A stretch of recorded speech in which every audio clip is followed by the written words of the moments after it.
The NL playoff picture here coming into focus. Why? Well, we're heading into the middle of the month of August. Only a month and a half left to go in a Major League Baseball season that seems like a marathon, which is now seemingly, Joe, turning into a sprint. And why? The Philadelphia Phillies have opened up a 5.5 game lead over the New York Mets in the NL East. The Milwaukee Brewers have opened up a 6 game lead over the Chicago Cubs. And now you see the Los Angeles Dodgers losing yesterday, the Padres winning 2 games in a row. The Padres now within 2 games of the Los Angeles Dodgers. If we're looking at the division leaders right now, the Dodgers, we still think are going to win it, but it's only 2 games.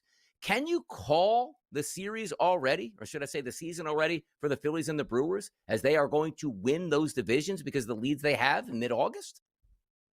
Well, no, we might get a little more clarity, but again, keeping in mind the Dodgers and the Padres have 2 series coming up here over the next 7 weeks. So to me, Donnie, that could determine whether or not we stick a fork in one of these teams, and your division winner is going to be, I think, whoever ends up showing up and showing out in dominating those 2 upcoming series between them. That's where it's going to be decided. The same thing, by the way, the Cubs and the Brewers are also have a big series coming up. So a lot to be determined in his final 7 weeks. But I'm telling you, that division between the Dodgers and the Padres, far from over yet if you're just handing it to the Dodgers.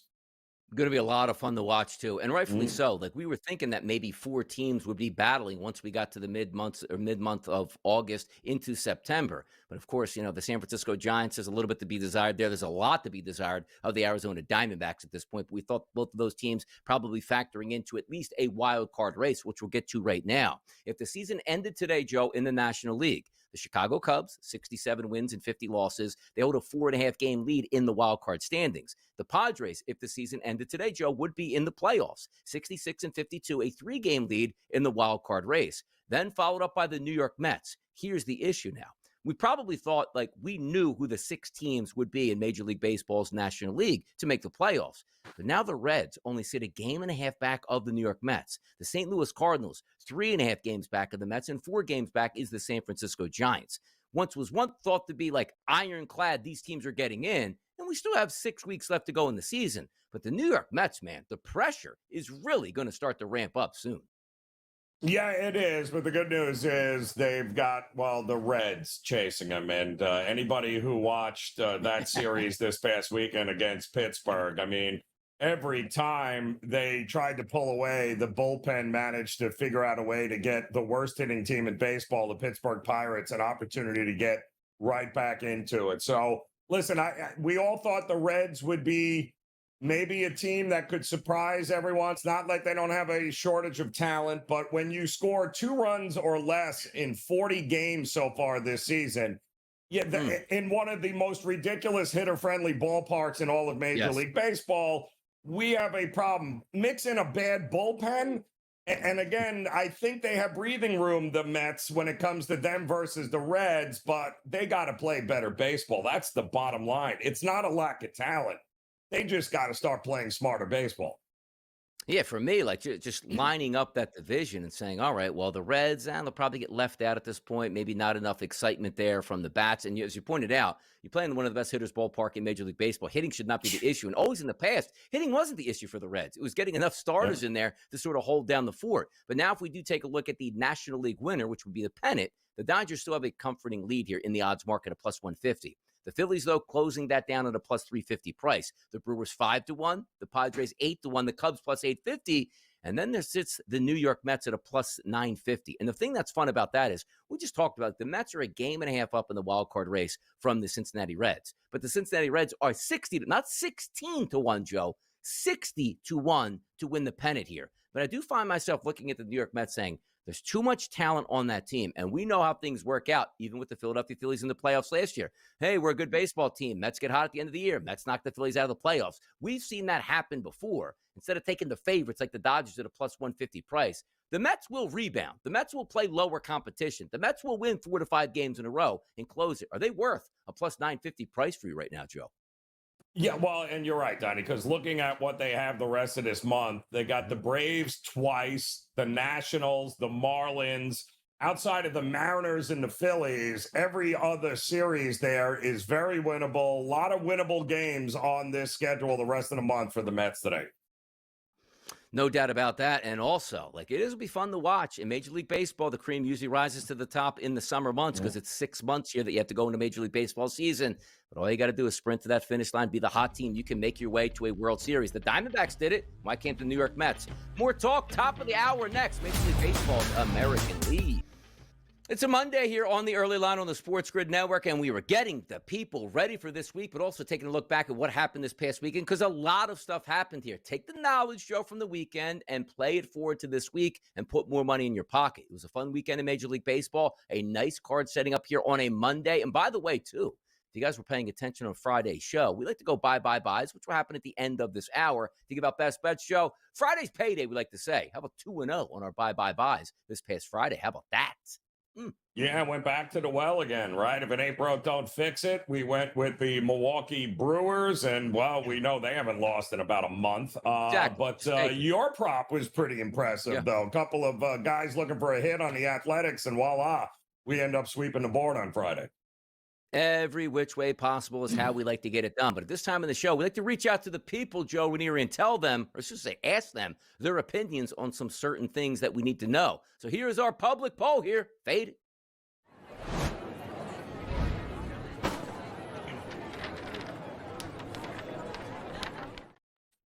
Joe Ranieri, Donnie writes out here, and you know the easiest way to get a hold of this poll. Go on our X account here at SportsGrid. The question that was asked today, very simple, very straightforward. Who is the best bet to win the American League pennant? We have you 4 options here, 3 with teams and 1 you could fill in the blanks with, as we like to say.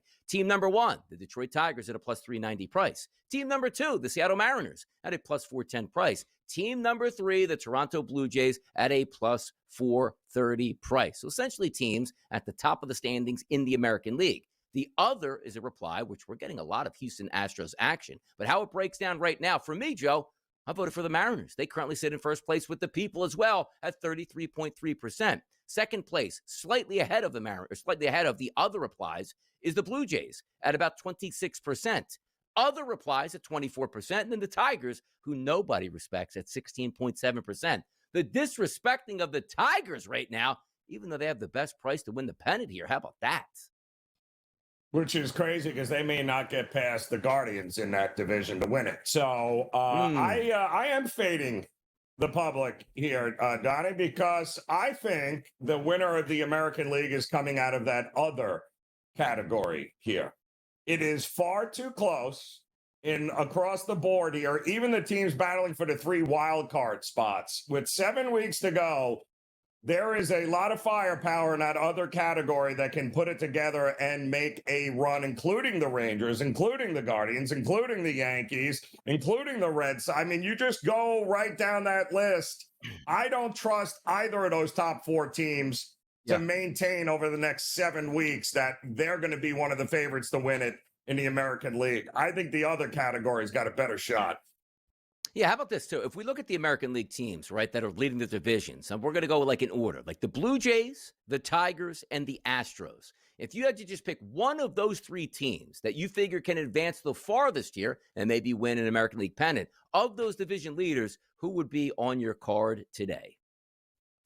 Yeah, well, the Blue Jays have certainly been impressive here, and I don't love the starting rotation, but I love the bullpen, and the bats are there. But if it ain't broke, Donnie, don't fix it. How many times do we really want to be sitting here in 2 months and be like, how did we see the Astros? Like, how did we not bet the Astros to once again do it and drive everyone crazy? So today, I would still go with the Astros. Experience matters. How about if we take a look at the wild card race? Because in the National League, again, just thinking a week ago, it was a closed case scenario. Yeah, either the Mets or the Phillies, and, they'll get in here. Now the Mets struggling and giving an eye-opening response here to the Reds. And it's like, but the Reds, can the Reds even jump anybody at this point? We'll find out. But we got some teams here in the American League that are going to make a run. First place right now, if the season ended in the wild card run, will be the Seattle Mariners. 66 wins, a 3.5-game lead here, cushion. Number 2 is the Boston Red Sox, 65 wins and a 2.5-game cushion. Then the New York Yankees. Okay, if the season ends today, all is well. New York's in the playoffs. But look just behind them. The Cleveland Guardians, like that zombie squad that didn't get any help at the deadline and traded away pieces, now playing some really good baseball, winners of 8 of their past 10 games. They're only a half game back from the Yankees. The Texas Rangers, who are right in it, They just tussled with the Philadelphia Phillies and just couldn't get enough base hits there. They get swept, but they're only 2.5 games back. The Kansas City Royals lost a devastating game, which I'm still angry about yesterday. They're 4 games back. If we just look at that final wild card spot with the Yankees, the Guardians, I just don't know if they have enough, but the Rangers would be my spotlight team right now outside of currently being in the wild card race. Well, and listen, the Rangers they've lost 4 in a row, but they're playing some quality competition here. I think the Rangers set up to, when they're playing 500 or less than 500 teams, advantage Rangers for sure. But can they compete with the upper echelon here, teams that are better than that? I think that remains to be seen. But the Yankees, listen, it's not a shortage of talent. The Yankees they just have to put it together. And right now, Donnie, are we getting the Yankees at the bottom of the price point here? Should we be buying low on the Yankees to make a run at this? Is that at 6-1? Did we ever think we'd get them at 6-1 as a possible wild card team to win it all?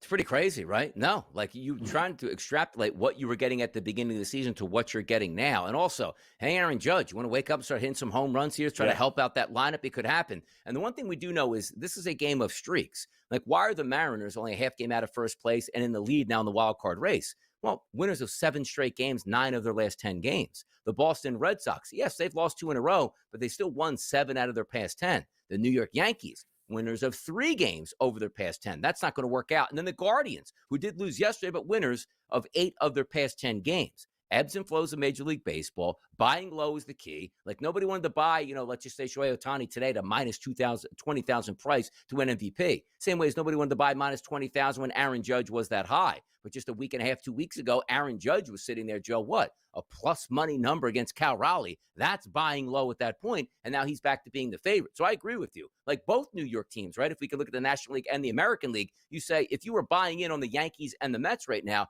you're getting much better price points than you would have just a few short weeks ago. And nobody has an easier remaining schedule than the New York Yankees here. I mean, we're talking Twins, Cardinals, Nationals, White Sox.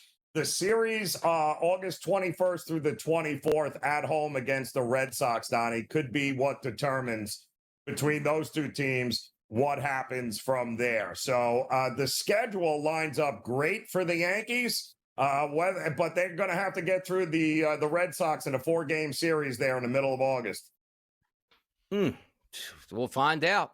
We're in those dog days right now into the teens. People shift that focus over to the NFL, but you better be paying attention to the American League standings here, and particularly who's going to win the pennant, because it is up in the air. The Tigers right now, the darlings of Major League Baseball until the past 2 weeks, where it feels like their league goes from 12 games down to 6 games. There's still a plus 390 price here to win the pennant in the American League. The Seattle Mariners, a plus 420 price, along with the Blue Jays tied at a plus 420 price. Astros plus 450, Yankees 6-1, Red Sox 7-1.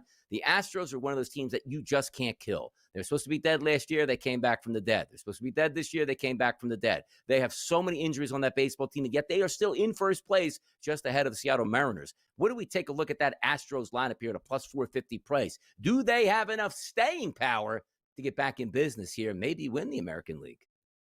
Yeah, again, it's so hard to bet against them, Donnie, because nobody thought they'd be at this particular spot, yet here we are. Plus, they went out and upgraded, so they got a little more pop. Yordan Alvarez, by the way, is swinging now. He's got rehab, a stint coming up. They're about to become healthy at the right time, so very hard to look against the Houston Astros.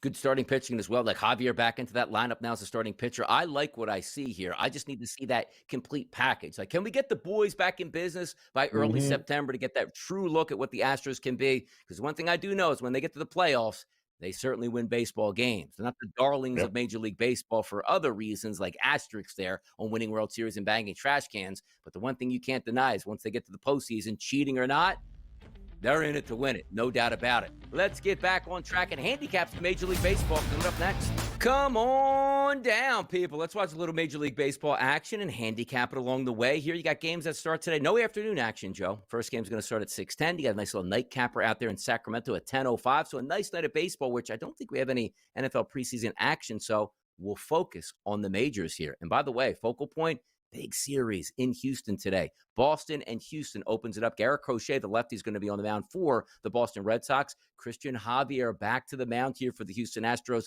adding in some intrigue and fortifying that really good starting pitching staff. 963, 964 on the rotation. An 8-10 start tonight. Look at that side. Boston on the road as a minus 175 favorite, a total that's listed at 7.5. Houston at home getting that much. Why is that, Joe? Best pitcher rated on my card today, Garrett Crochet. 277 ERA over the past 45 days and a 2.42 xFIP number. But should that number be that high for Boston on the road?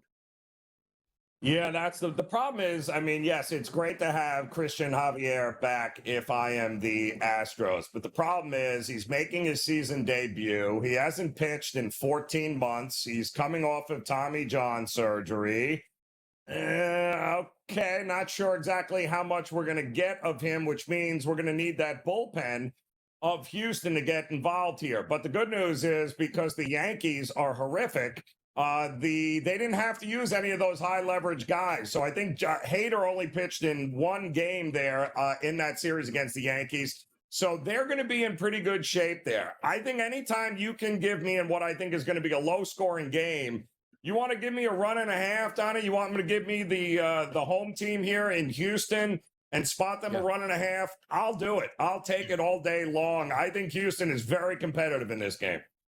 Yeah, Crochet's got really, really good numbers here, but also Houston, who doesn't really hit left-handed pitching all that well. Correct me if I'm wrong. Yesterday was a lefty on the mound in New York by the name of Max Fried. They did well against him. Crochet, better pitcher right now, obviously, than Max Fried, but lefties back-to-back days. We'll see if Houston can certainly come up with some base knocks. The one thing we never doubt on a day-to-day basis anymore with the Boston Red Sox, Joe, is how good their lineup actually is. Just projecting against right-handed pitching, I have 8 of 9 batters with positive ISO power numbers, and it looks like 6 of 9 batters with positive weighted on base percentages here. So if that lineup comes to town, starts hitting and going away, that's going to be a tough number. But the Houston Astros, they're built for this. They're at home. They're getting a big price now. Not going to shy away from competition, certainly tonight, even if it is Garrett Crochet, who looks like a very good pitcher right now. Let's keep it moving and take on the New York Yankees, staying in the Bronx. Just dropped the series to those Astros we just talked about. Minnesota's headed to town. Not a very good team, but picked up a victory yesterday against the Kansas City Royals. Zebby Matthews on the mound going up against Will Warren. 959, 960 on the rotation, a 7:05 start. Heavy favorite for the Yankees. Overnight, Joe, minus 150s. Where does it stand now? Minus 172s, minus 184s, minus 185s in the marketplace, and a total that's listed at 9 at most outlets here. Runs possibly expected, but when is that Yankees lineup just going to break through and pound out some runs? 3 hits yesterday, Joe. Unacceptable. No, not. I mean, a no-hit through 5 innings. If it wasn't for Ben Rice getting a single in the 6th, my goodness here. So, yeah, I do like the Yankees in this spot. I'm not running to the window to lay this number by any stretch of the imagination, but Will Warren has shown that, yes, he can be a pretty good starting pitcher here, especially at home against a weak Minnesota lineup that has a lot of young guys that are all fired up here. But the reality is, I think the Yankees get this thing turned around, and I think they do it against sub-500 teams, and it starts with Minnesota at 56 and 61. No back end of the bullpen. I'll back the Yankees in this spot to get it done. And by the way, watching a lot of Minnesota baseball, like over the weekend here, because I like to bet baseball, obviously, in Kansas City should have had more runs yesterday. Like Kansas City lost yesterday, Joe. They had 15 runners left on base and 1 for 15 with runners in scoring position. Yesterday, Urania was on the mound. He's a bad starting pitcher, and their bullpen is bad. Like, I was talking to Tom Vecchio yesterday on Pro Baseball Today, right? Like, Colon was a very good reliever for them. He pitches for Texas Rangers now. Maybe the best closer in baseball, Johan Duran. He's in Philadelphia now at this point. They have nothing. So now they're using pitchers. Once you can get them out in the 5th inning, 6th, 7th, 8th, and 9th, just tomato cans across the board. So when you look at a Yankees lineup today and you see that price point, it's like, ooh, I struggle here. You shouldn't struggle. Now, the one thing you like about Zebby Matthews is analytics love him. He's a strikeout pitcher and doesn't walk a lot of guys. His last 45 days, his xFIP numbers are 299. That's really good. Only 19 and a third innings pitched because he's a young guy without a lot of starts here. But his ERA, Joe, is a 5.12. He falls off in the Bronx. You should be able to hit him. But also understand this again. The handicap is not go toe-to-toe with Zebby Matthews. Knock him out in the 5th inning, which means you get 6th, 7th, 8th, and 9th if needed against a horrendous bullpen that you should tattoo with a lot of those big bats, Joe. That's probably the angle I look at. You see the totals in this game, the sides in this game. I'm looking more at the Yankees themselves. Maybe they don't hit all that much in the first 3 to 4 innings, but sooner than later, you got to catch up to Zebby Matthews and that terrible bullpen. Yeah, and he is. We saw the Red Sox light him up a couple of starts ago, right, for a 13-1 win there. And yes, and sometimes he loses the strike zone a little bit, but you're not going to be blowing the ball by these Yankees hitters. I do like the Yankees' chances of getting this done, and I like Will Warren much better in this spot. He's the last guy to actually go 6 innings for the Yankee starters. By the way, what's up with the Yankees bats anyway, too? Like Aaron Judge comes back, you're supposed to dominate. If we go back to the second game of the Marlins series, shut out. Third game of the Marlins series, 3 runs. You exploded a little bit against the Rangers. That was an 8-5 loss. You scored 5 runs. Then you back it up against the Rangers and don't even score. You take on the Rangers to end that series, 3-2, which means you scored 3 runs. You lose to the Astros, 3 runs you score. You beat the Astros late. You have that home run there that gives you the 5 runs. And then you drop another egg yesterday with 1 total run. We shouldn't be looking at this Yankees lineup 1 through 9 while they're healthy now and really starting to struggle and say, how can they not get hits? I'm going to take a look at their team total today. I'm not saying I would play it, Joe, but it's almost like you feel like that demarcation line of, you don't hit today. I got a lot of worries and concerns moving forward, to be honest. Listen, Aaron Judge, 7 for 43 in his last 13 games. That's a 163 average. That is not good. So, but good news is, if you can get him going, everything else, hitting is contagious, especially when Aaron Judge leads the way. But you got to get Aaron Judge rolling. You do got to get him rolling. 337 on the season, which is still a wonderful number. And by the way, he's in a holding pattern here at most sports books with the MVP. They're just waiting for him to hit 1 or 2 home runs to put that price point back to a minus 1,000. But they can't do it because he's not hitting right now. Let's go to the Philadelphia Phillies and the Cincinnati Reds. Taijuan Walker's on the mound today, people. How about that? Back out of here on the early line. It's a Monday morning and a nice slate of games here on a Monday. Don't you remember the times, Joe Ranieri, where we would check in on a Monday, you're giving us 3 games, one's in the afternoon, one's at 10 o'clock at night, one's at 8 o'clock. At least Major League Baseball made the smart decision a few years back to say, hey, guys, how about a good schedule all throughout the week where you can watch a lot of games as opposed to cramming them in? So I do appreciate it. And that takes us, Joe, to Cincinnati, where the Philadelphia Phillies taking on the Cincinnati Reds, who the Reds now looking to fight and get in that wild card spot as long as the Metropolitans keep losing. But now you got to face the Philadelphia Phillies, who are playing their best baseball maybe of the season right now. I think they're 19 games above 500 for the first time in the Major League Baseball season. A 6-10 start tonight, 9:51, 9:52 on the rotation. Taijuan Walker for the Philadelphia Phillies on the mound going up against Andrew Abbott, the lefty. How about this? The Reds are a favorite today against the Philadelphia Phillies and a total listed at 9.5. Taijuan Walker had a really good start his last time out. Abbott's a lefty, which can give the Phillies fits at times here. But are you surprised that the Reds are the favorites here over the Philadelphia Phillies? Not necessarily, because Abbott has been that kind of pitcher here, and he's looking to bounce back after which wasn't a great last start here. But he has actually, I don't think he has any record against the Phillies. He's only pitched 13 innings against them over the previous starts that he's had against them. So there's not a lot to go on here except for the fact that the Reds now are home. And when you look at the Reds, haven't played a home game since August 1st, Donnie, which is kind of crazy. They've had to go to Tennessee. They had a game. They were supposed to have a day off, but they had to play because of the rain out at Bristol. They have been all over the place. 8 games, 3 cities, 9 days. And they went 4-4, which given is pretty impressive here. So I definitely give them the edge early in this one. The bats obviously were there yesterday. They hadn't been there against Pittsburgh prior, but they never play well in Pittsburgh. If they are serious about catching the Mets, and now it should be very serious given the fact that they just watched Milwaukee beat them again in epic fashion and they gained another game.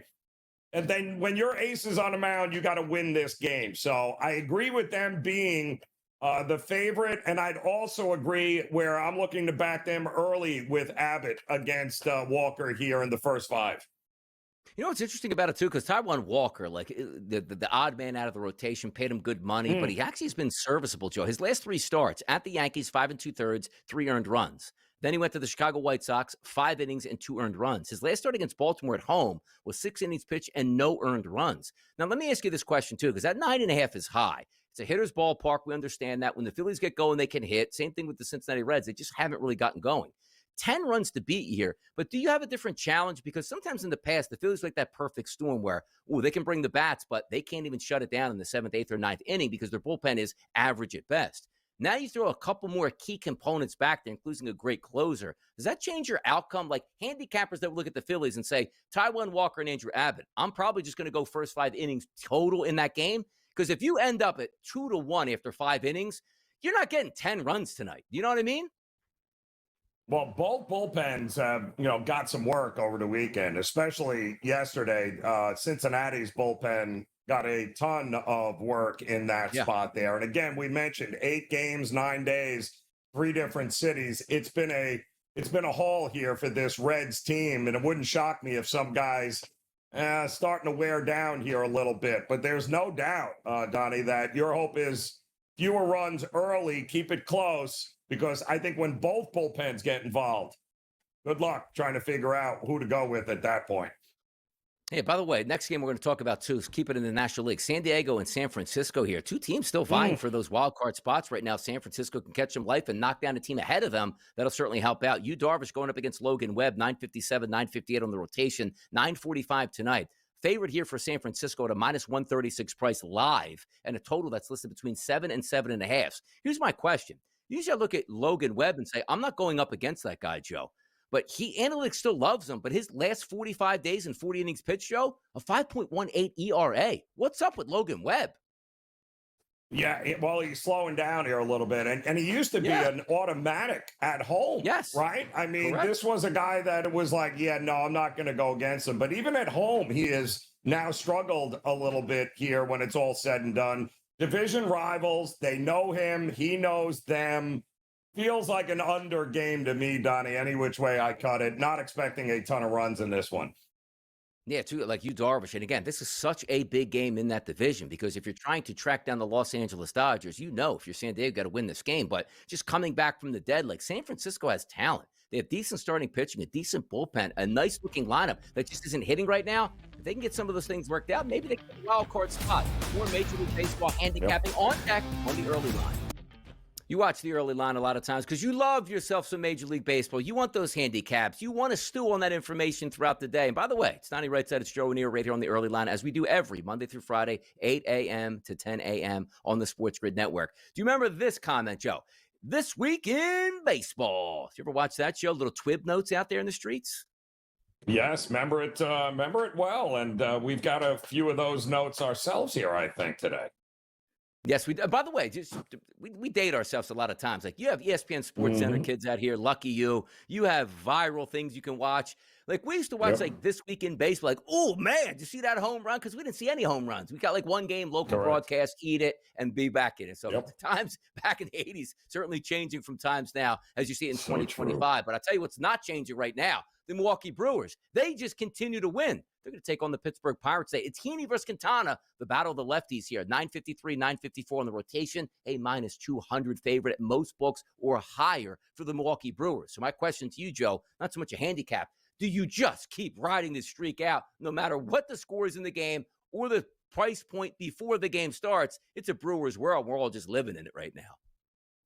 Well, again, we got a situation where the bullpen collapsed for Pittsburgh in that game against the Reds yesterday. Not great, but Pittsburgh is playing some really good baseball. I mean, let's be realistic here. Since the All-Star break, Donnie, they've been way more competitive flying under the radar. But, are we really stepping in front of this Brewers train who can't do anything wrong?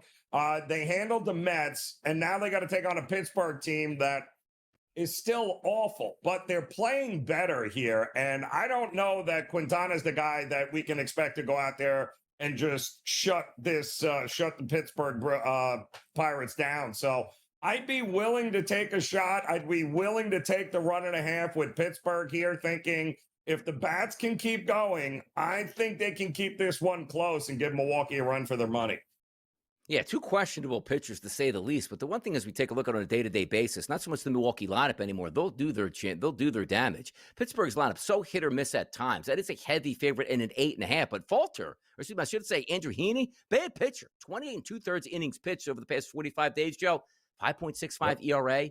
5.40 xFIP. Sounds like he's getting unlucky. We're saying, boy, his ERA is high, but his xFIP is low. No, bad ERA matching up with a bad xFIP. He's deservedly bad. And that's why you're seeing a guy like Quintana, who's not even a great pitcher, at a minus 200 plus price point, depending on where you're shopping at this point right now. Let's get out to the West Coast, the Battle of Los Angeles. We all can't wait to watch this.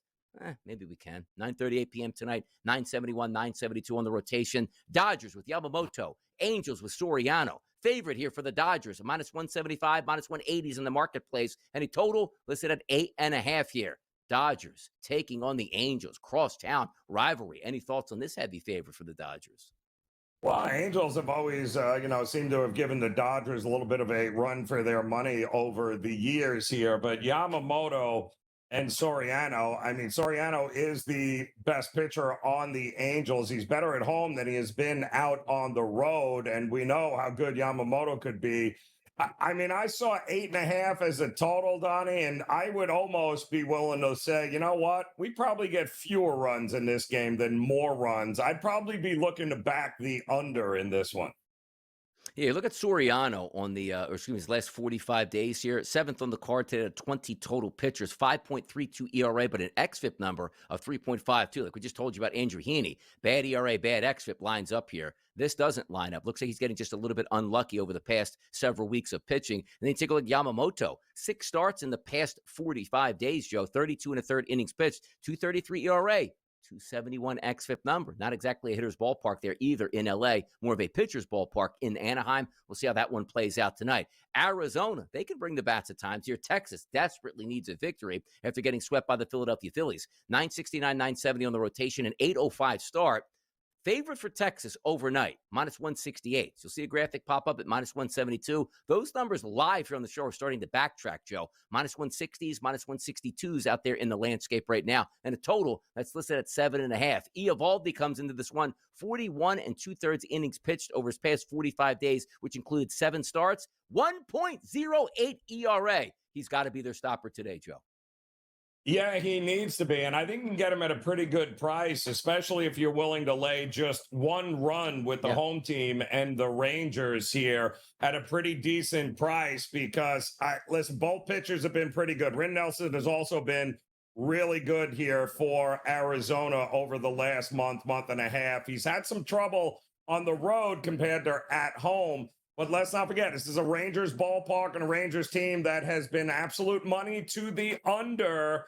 I just think the Rangers bats will have a better time getting against Nelson than Arizona will against Eovaldi. So I'd be willing to lay just the one run at a pretty decent price here. And listen, if they win by one, it's a push, Donnie. And if they end up blowing them out, they blow them out. Yeah, if you can navigate Carroll, Marte, and Perdomo at the top of that lineup for Eovaldi, it's pretty much smooth sailing the rest of the way through. But Nathan Eovaldi's last 100 batters, Joe, that he's faced, how about an 0.54 ISO? Spectacular. Weighted on base percentage, 202. Spectacular. Hard hit contact is a little bit high, which you'll see that in Major League Baseball, but he's not necessarily a fly ball pitcher. So when you're not giving up fly balls and your strikeout rate is 25%, you're used to keeping that ball in the yard here. Not a lot of extra base hits. It's worked out in spades for Eovaldi, as we just told you, his last 45 days in Major League Baseball. Come on, man, a 1 ERA. Let's see if that ace can hold up tonight because they just got swept by the Phillies. They desperately need a win tonight to stay in that race out in the West and also, more importantly, maybe that wild card race. Let's go over to the Detroit Tigers. Had a nice little appearance yesterday at the plate as they were hammering away. They're going to take on the Chicago White Sox today. Paddock going against Peguero. 961, 962 on the rotation. A 740 start tonight, Joe. 8.5s out here as the total. A favorite for Detroit, which opened up around that 135 price. We're now seeing on the graphic at 138. Live numbers across the board. 142, 148, 152. Money starting to come on the Detroit Tigers today on a Monday.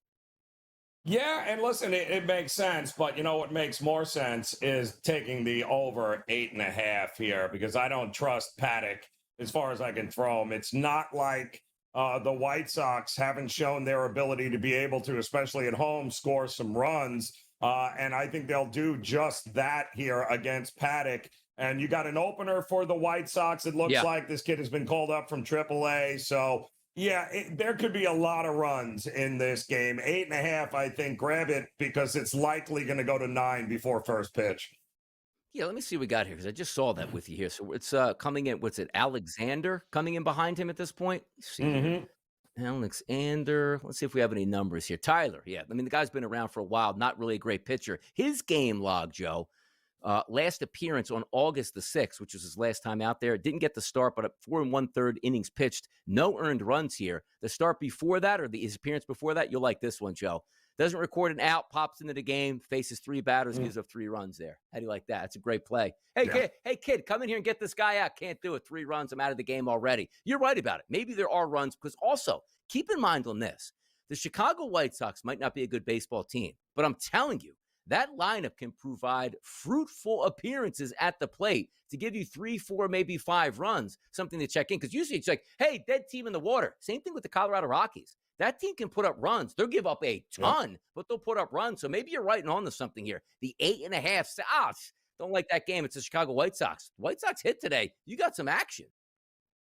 Yeah, well, there's nothing redeeming about the bullpen of the White Sox either. So you got a starter, you got a less than mediocre pitcher. You're going to have to go to the bullpen, which is even worse. And Detroit has actually been pretty good on the road scoring runs. So I think for sure Paddock is going to give up his fair share here. I think we can get to double digits in this game as far as scoring goes.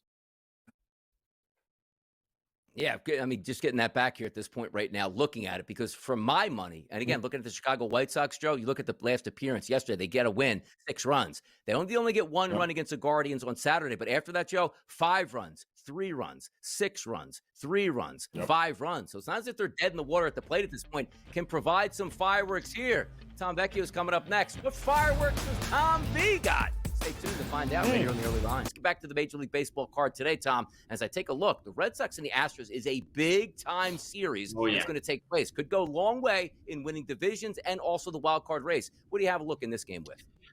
So this game's super interesting. Like you said, it is extremely important in terms of the AL playoff race overall. Christian Javier is making his first start for the Astros since May. So obviously we have to take this with a grain of salt. It's really about Garrett Crochet on the other side, who has been absolutely unbelievable. So I like this game under 7.5. No, it is a travel day or a travel from yesterday for both teams. Obviously the Red Sox coming from San Diego, Houston coming from New York. So I like under 7.5. I don't see this as a high scoring series overall. One of the games probably flies over just because that's what's going to happen, especially in a decent hitter's ballpark in Houston. But again, with Christian Javier, it's a bit of an unknown, but this game's really about Garrett Crochet being amazing. 30+% strikeout rate. This is what I expect from him to keep this game under. And frankly, I think the Sox win it 3-1, 4-2 kind of situation. Yeah, Gordon was scratched yesterday, and they went with Seinfeld there, Jason Alexander. So it feels like legit. Get a couple innings out of Javier, and then Gordon will probably be the lone relief. But the bullpen should be good to go, and I'm with you on the under here. Probably not going to get an under with Tampa and the Athletics here today in Sacramento. But what are we thinking? Pepio against Springs here? Yeah, so, Donnie, we know we love this ballpark. And, obviously with Joe, when we're doing IGLs, we're always talking about live overs on this spot. It's in Sacramento, not Oakland, as I was about to say, but it's in the upper 80s. We got wind blowing out. It's absolutely fantastic. Yeah, Jeff Springs has been pretty solid, especially over his recent starts. If you look over the last 30 days, like he actually has a sub-4 xFIP, which is, pretty solid overall. But Ryan Pepio has been pretty terrible. And with the wind blowing out, I love this spot. His recent outings have not been good. So, we have hitters in these lineups, and that's what it ultimately comes down to. Brandon Lau, Caminero, you name it, on the Yandy Diaz on the side of the Rays, and obviously Nick Kurtz and Landry Lears, who's hitting all these home runs, Tyler Soderstrom, Lawrence Butler. With what we have in this game, I like the over, and the bullpens are absolutely terrible. So give me over 10, scorching hot out in Sacramento with the wind blowing out.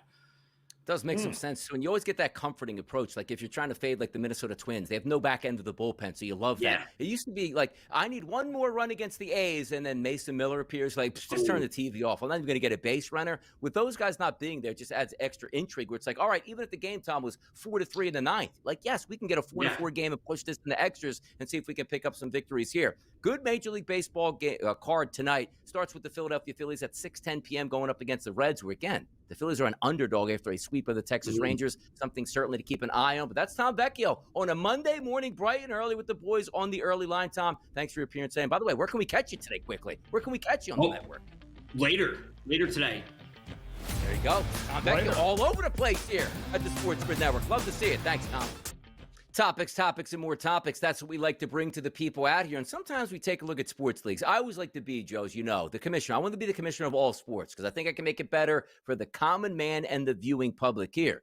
PGA Tour. I don't like what goes on in the month of August here. They play for a lot of money nobody cares about. Let me make it more intriguing here. You want a college football playoff expansion? You come to me. I'll lay out the plans here where everybody plays home games except for one championship, just like the Super Bowl played in Las Vegas. But that's not what we're talking about right now. The UFC has a really big following, Joe. And only way to expand that is to bring it to more people. It's what I've always complained about in boxing. Boxing used to be the showplace of America. Everybody wanted to watch fights. Mike Tyson in the 80s, into the 1990s, heck, even back to the 50s, 60s, and 70s. Boxing was a big sport. You know where boxing started to die out? Yes, the corruption, number one. But number two, put it behind a paywall of 50, 60, 70, 80, 90, $100. You're not paying for that here. But if it was on ABC in the middle of the afternoon on a Saturday or Saturday night, people would watch. How about this news for the UFC? Ariel Helwani tweets out, Paramount Plus is the new home of UFC in the United States, starting in 2026. They've acquired the rights for $7.7 billion over 7 years. The best news for fans, the pay-per-view model is dead. All events are part of a regular subscription, including numbered shows. Fantastic. I love this show. I would like to watch more UFC. I'm never paying for it, but now I have Paramount Plus. I will watch more UFC. How about that?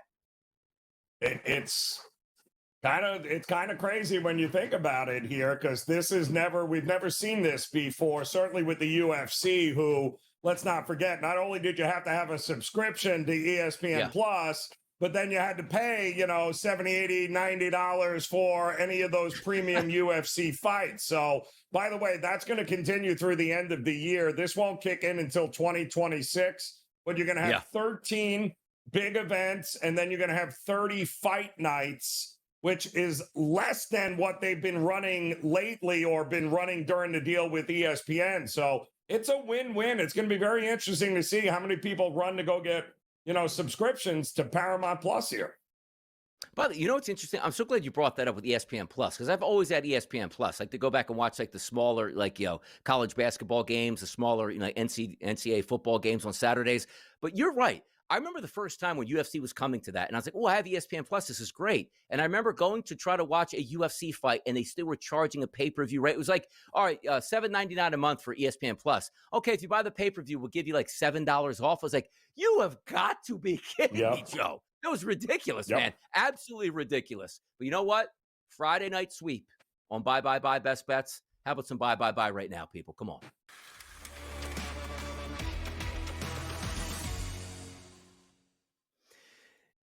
Ain't no pay-per-view on these ones, Joe Ranieri. Where are you going tonight on that Major League Baseball card? Give the people a winner on a Monday.